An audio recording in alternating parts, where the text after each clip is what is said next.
ईसा पागारा ने एहतजाज की कॉल दे दी है, उसके ऊपर आपको बताएंगे। और जहांगीर तरीन सियासत से दिल बर्दाश्त हो चुके हैं, उसके ऊपर गुफ्तगू होगी। मरकज़ में हुकूमत बनाने के लिए दो निकाती फार्मूला तय पा गया है, जिसकी थोड़ी देर में तौसीक भी हो जाएगी, इस पे बात करेंगे। और उसके अलावा छोटी छोटी और मज़ीद खबरें, उस पर तफसीली बात होगी।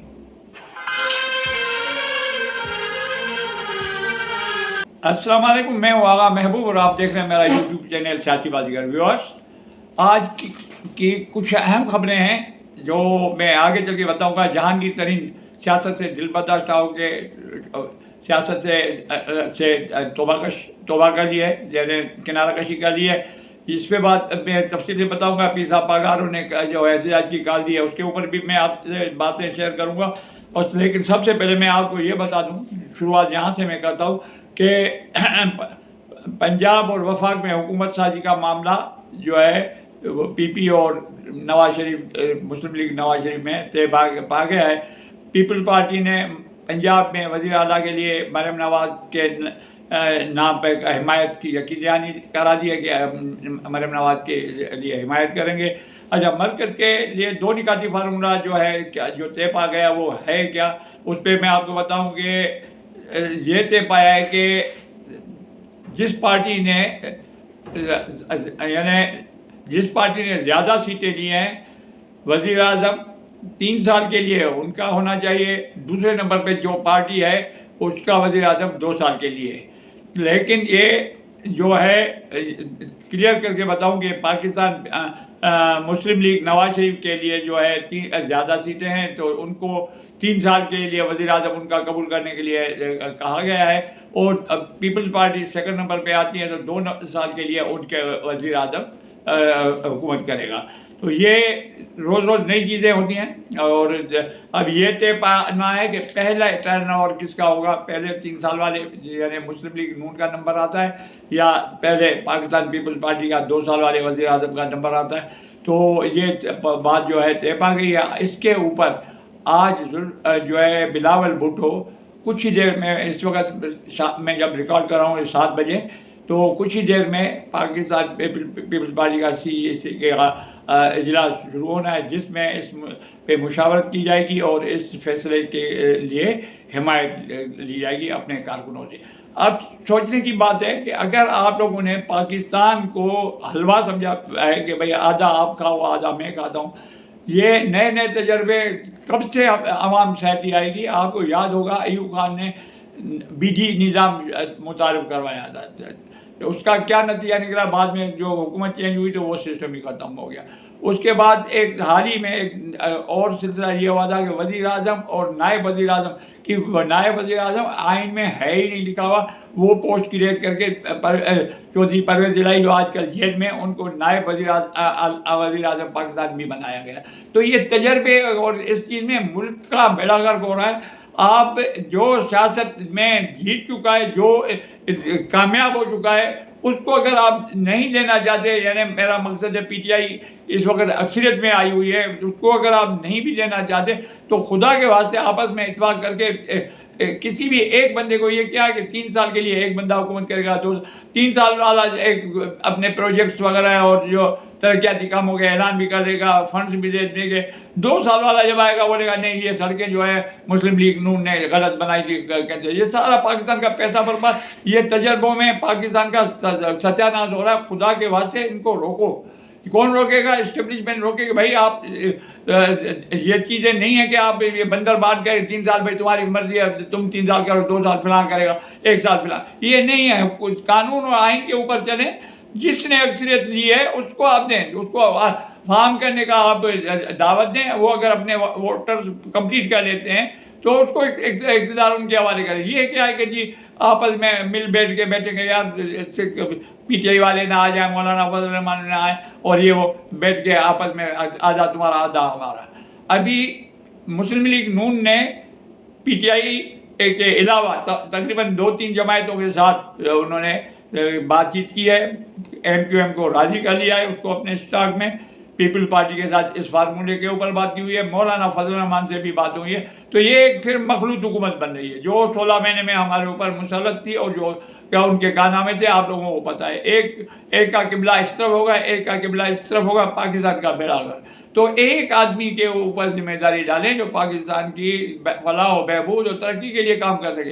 ये नहीं होना चाहिए कि ये 6 महीने के लिए 6 महीने के लिए एक सिंध हुकूमत हमें दे दें, ठीक है, अगर जी नवाज शरीफ को मरम नवाज के लिए हम हिमायत करें। ये ऐसी चीज़ें जो हैं ये बनिए का दुकान ही है कि जो इधर से भी सामान उठाया इधर भी गाहक को दे दिया। ये इक़्तिदार जो है पाकिस्तान की सलामती, पाकिस्तान की फलाह बहबूद और तरक्की के लिए हुआ है। इसके लिए जो पार्टी सबसे ज़्यादा अक्सरियत में आई है उसको फार्म करने दें, किसी की टांग न खींचें।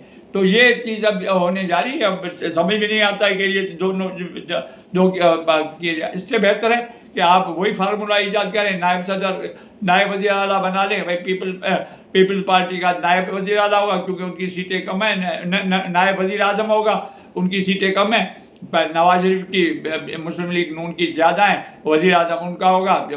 चौधरी परवेज़ इलाही को भी ये कहा गया था, इस तरीके से बनाया गया था। इस तरीके का फार्मूला करने को राज़ी करो, कमाई पैसे उसमें भी कमा सकेंगे उसमें भी।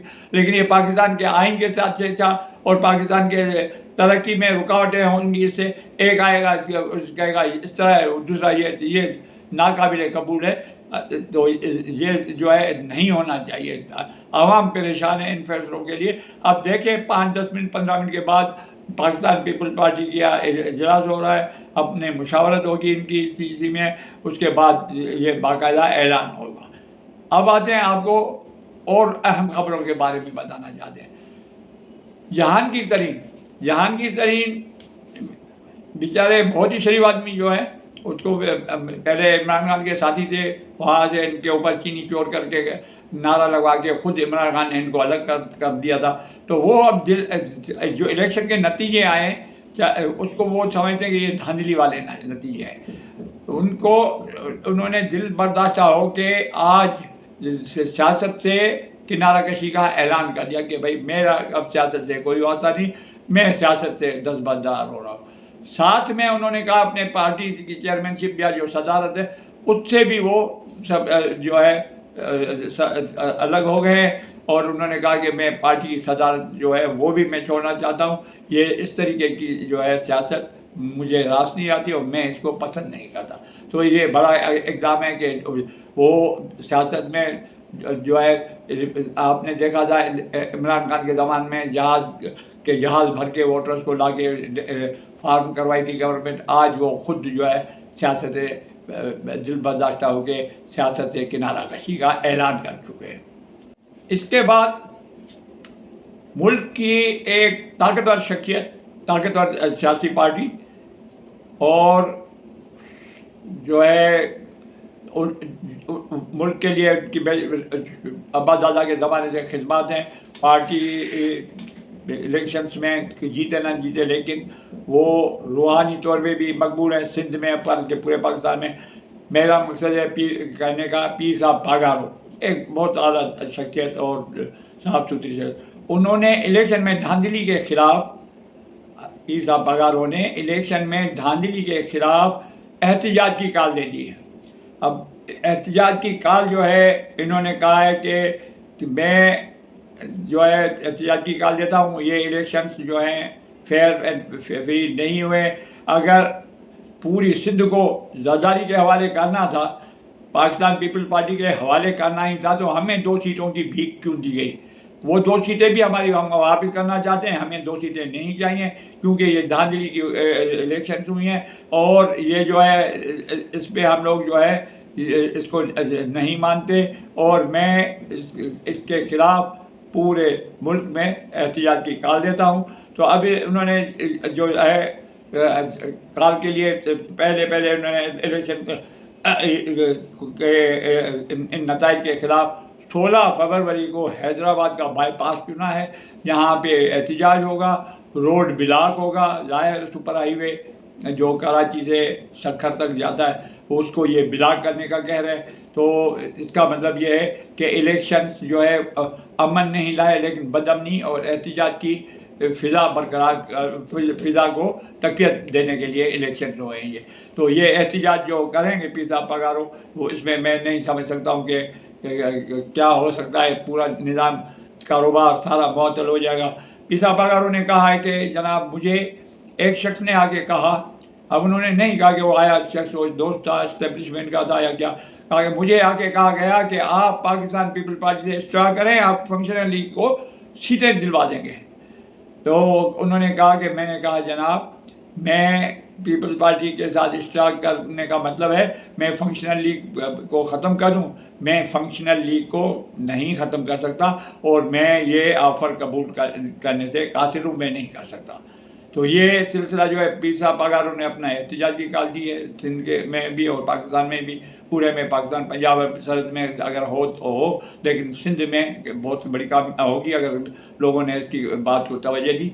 तो अब ये इसके साथ इनके ही का एक GDA के ही एक उम्मीदवार हैं, ये रहनुमा हैं सफदर अब्बासी। ये पाकिस्तान पीपल्स पार्टी इनके भाई मुनव्वर अब्बासी और ये पाकिस्तान पीपल्स पार्टी से शुरू से चलते आ रहे हैं, लेकिन अब ये GDA में है। तो सफदर अब्बासी ने भी इस सिलसिले में क्या किया, हमारे 2 अरकान जो हम जीते गए हैं GDA के, वो भी हम इनको वापस करेंगे और इस में एहतिजाज में भरपूर शिरकत करेंगे और बताएंगे। और जब तक इलेक्शन दोबारा नहीं होते या जो हमारे एतराज़ात दूर नहीं किए जाते, तब तक ये एहतिजाज का सिलसिला डेली बुनियाद पे शुरू रहेगा। और हम इलेक्शन कमीशन से मुतालबा करते हैं कि हमारे एतराज़ात और हमारे जहाँ धांधली हुई वो दोबारा करवाएं या फिर हम एहतिजाज के लिए बाकायदा पीर साहब पगारो के काल के मुताबिक हम इसके ऊपर अमल करेंगे।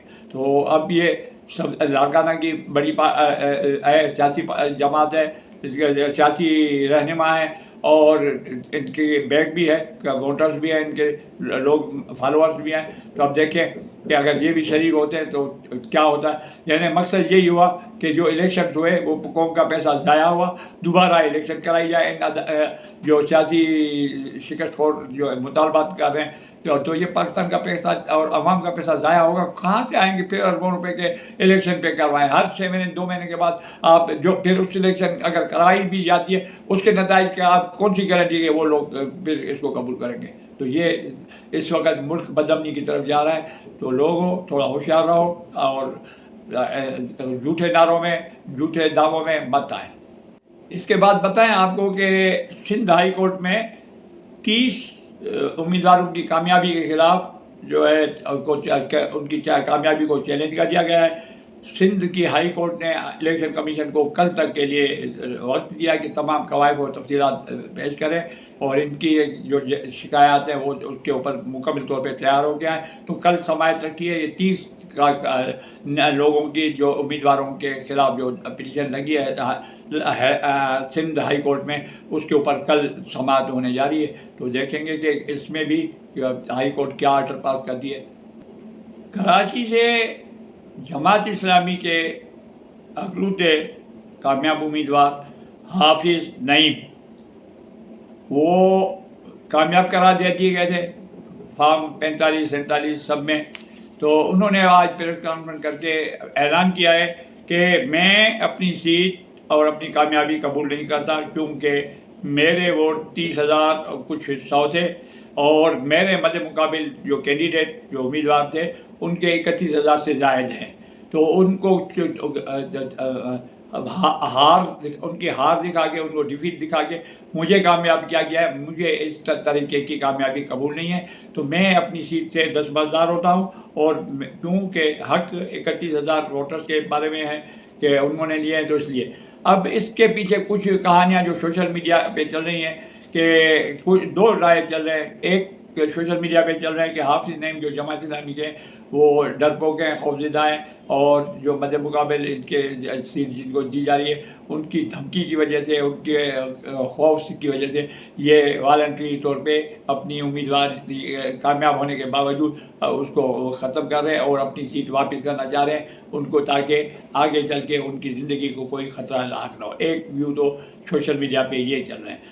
दूसरा व्यू जो है जो जमात इस्लामी के फॉलोअर्स हैं वो कह रहे हैं देखें जी हमारे कैंडिडेट जमायत इस्लामी में ये इतना इंसाफ है कि कामयाब होने के बाद भी जब देखते हैं कि धांधली से कामयाब हुए हैं तो हम वॉलंटरी तौर पे अपनी ये वापस कर देते हैं। तो ये अब जो भी हो इनके पीछे कि किस वजह से दी है, लेकिन ये ऐलान किया उन्होंने आज कि हाफिज़ नईम साहब भी अपनी सीट जो है तो अपने जो है मुकाबले में जो इनके मुकाबले में जिसकी हार दिखाई गई थी उसके फेवर में वो दस्तबरदार हो रहे हैं और बल्कि अपनी सीट छोड़ रहे हैं।